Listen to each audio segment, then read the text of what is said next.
Hi friends, welcome to Raga's kitchen. இன்றைக்கி வீடியோவில் சப்பாத்தி, தோசை இதுக்கெல்லாம் ஏற்ற மாதிரி நல்லா சூப்பரான டேஸ்டியான ஒரு சைட் டிஷ் ரெசிபி தாங்க பார்க்க போகிறோம். வீட்டில் காய்கறி இல்லாத போது கண்டிப்பாக ட்ரை பண்ணி பாருங்கள். நல்லா அசத்தலான ஒரு டேஸ்ட்டில் வெங்காயம் மசாலா கிரேவி எப்படி பண்ணலான்றதை பார்த்துடலாம். இன்றைக்கி நான் செய்கிறது 4 பேருக்கு போதுமான அளவுக்கு செய்கிறேன். ரொம்பவே டேஸ்ட்டாக இருக்கும், சட்டுன்னு செஞ்சிடலாம். இப்போது இந்த வெங்காயம் மசாலா கிரேவி செய்கிறதுக்கு நான் இன்றைக்கி 2 வெங்காயம் எடுத்திருக்கேங்க. 2 பெரிய வெங்காயத்தை இந்த மாதிரி பெரிய பெரிய க்யூப்ஸாக கட் பண்ணி எடுத்துக்கோங்க. ஒரு பெரிய வெங்காயத்தை இந்த மாதிரி பொடியாக நறுக்கி எடுத்துக்கோங்க. இது கூடவே 2 தக்காளி, 1 இன்ச் அளவுக்கு இஞ்சி, 4-5 பல்லு பூண்டு, பட்டை, கிராம்பு, 1/2 டீஸ்பூன் சோம்பு, 1/2 டீஸ்பூன் சீரகம், இது எல்லாம் எடுத்துக்கலாம். வெங்காயத்தை தவிர மற்ற எல்லா பொருட்களையும் மிக்ஸி ஜாரில் போட்டுடலாம்.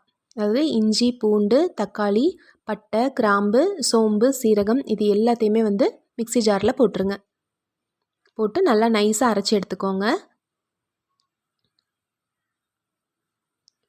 நல்லா நைஸாக அரைச்சி எடுத்துகிட்டு இப்போது ஸ்டவ்வில் ஒரு வாணலியில் 2லேருந்து 3 டீஸ்பூன் அளவுக்கு எண்ணெய் விட்டு நம்ம பெருசாக க்யூப்ஸாக கட் பண்ணி வச்சுருக்கோம் இல்லைங்களா, அந்த வெங்காயத்தை போட்டு நல்லா கொஞ்சம் சாஃப்டாக வர வரைக்கும் இதை வதக்கிக்கோங்க. பாருங்கள், இந்த மாதிரி கலர் மாறி ஓரளவுக்கு சாஃப்டாக வந்ததும் ஸ்டவ் சிம்மில் வச்சுட்டு இந்த வெங்காயத்தை நம்ம எடுத்து ஒரு பவுலில் போட்டு வச்சுக்கலாம். அதாவது காய்கறிக்கு பதிலாக நம்ம இந்த வெங்காயத்தையே போட போகிறோம். இப்போ இதே எண்ணெயில் பொடியாக நறுக்கி வச்சுருக்க வெங்காயத்தை போட்டுடலாம். இப்போ இந்த வெங்காயத்தை நல்லா வதக்கிக்கோங்க. வெங்காயம் நல்லா வதங்கட்டும். ஓரளவுக்கு சாஃப்டாக வந்ததும் நம்ம அரைச்சி வச்சுருக்க பேஸ்ட்டை ஊற்றிடலாம். மசாலா அரைச்சி வச்சுருந்தோம் இல்லைங்களா, அதை ஊற்றிட்டு அந்த மிக்ஸி ஜார்லேயே கொஞ்சம் தண்ணி சேர்த்து அதையும் சேர்த்துடலாம். இப்போ இதில் இருக்க பச்சை வாசனை எல்லாம் போகட்டும். நல்லா ஒரு 3லேருந்து 4 நிமிஷம் நல்லா கொதித்து வரட்டும். இதில் மசாலா பொடியெலாம் சேர்த்துக்கலாம். ஒரு 1.5 ஸ்பூன் அளவுக்கு மிளகாய்த்தூள், 2 டீஸ்பூன் அளவுக்கு மல்லித்தூள், ஒரு 1/2 டீஸ்பூன் அளவுக்கு மஞ்சள் தூள், இதெல்லாம் சேர்த்து நல்லா கலந்து விட்டுக்கோங்க. பச்சை வாசனை போகணும், அது வரைக்கும் நல்லா வதங்கணும்.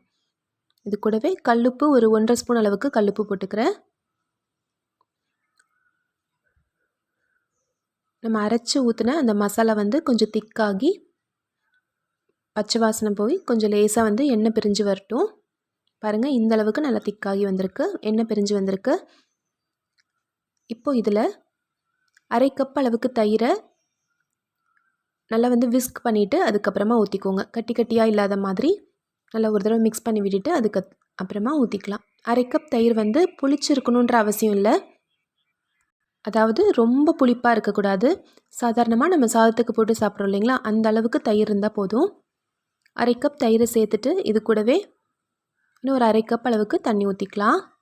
இது நல்லா கொதிக்கட்டும். இது நல்லா கொதித்து வரும்போது நம்ம ஏற்கனவே வதக்கி வச்சுருந்த இந்த வெங்காயத்தை போட்டுடலாம். எப்பயுமே நம்ம சாப்பிட்ற அந்த கிரேவி விடவே இது ரொம்ப வித்தியாசமான டேஸ்ட்டில் ரொம்ப சூப்பராக இருக்கும். கண்டிப்பாக ஒரு தடவை ட்ரை பண்ணி பாருங்கள். இப்போ வெங்காயத்தையும் சேர்த்துட்டு நல்லா கலந்து விட்டுருங்க. கொஞ்சம் நல்லா கிரேவி கன்சிஸ்டன்சிக்கு வர வரைக்கும் கொதிக்க வச்சுக்கோங்க. ஒரு 3-4 நிமிஷம் ஆகும்.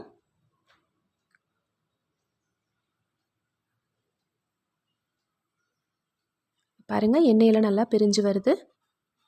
கிரேவியும் கொஞ்சம் நல்லா திக்காகி வருது.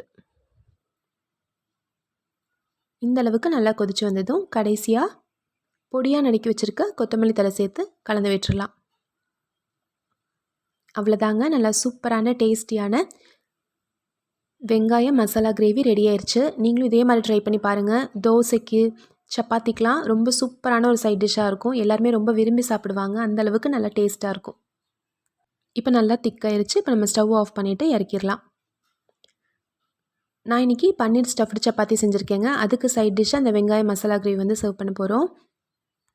இந்த வீடியோவில் நான் சொல்லியிருக்க அளவுகளே ட்ரை பண்ணி பார்த்துட்டு எப்படி வந்துச்சுன்றது சொல்லுங்கள். இந்த ரெசிபி பிடிச்சிருந்துச்சுன்னா நம்ம சேனல் ராகாஸ் கிச்சனில் ஒரு லைக் கொடுங்க. ஃப்ரெண்ட்ஸ் கூட இந்த வீடியோவை ஷேர் பண்ணிக்கோங்க. நம்ம சேனலை சப்ஸ்கிரைப் பண்ணி வச்சுக்கோங்க. தேங்க்யூ.